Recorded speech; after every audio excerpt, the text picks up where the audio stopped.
হাজার বছর ধরে আমি পথ হাঁটিতেছি পৃথিবীর পথে, সিংহল সমুদ্র থেকে নিশীথের অন্ধকারে মালয় সাগরে অনেক ঘুরেছি আমি। বিম্বিসার অশোকের ধূসর জগতে সেদিন ছিলাম আমি, আরো দূর অন্ধকারে বিদর্ভ নগরে।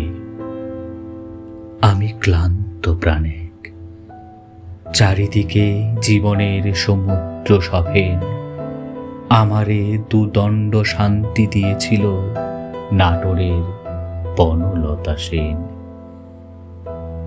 চুল তার কবেকার অন্ধকার বিদিশার নেশা, মুখ তার শ্রাবস্তির কারুকার্য।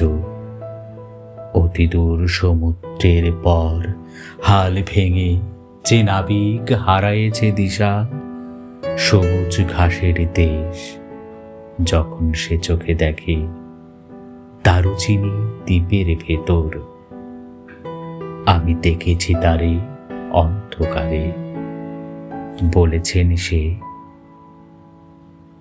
এতদিন কোথায় ছিলেন?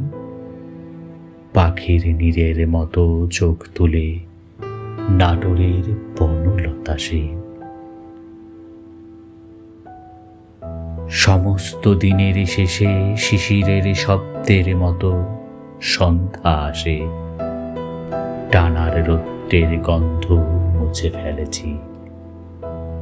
পৃথিবীর সব রং নিভে গেলে পাণ্ডুলিপি করে আয়োজন, তখন গল্পের তরে জোনাকির রং ঝিলমিল। সব পাখি ঘরে আসে, সব নদী ফুরায় এ জীবনের সব লেনিতে, থাকে শুধু অন্ধকার মুখোমুখি বসিবার বনলতা সেন।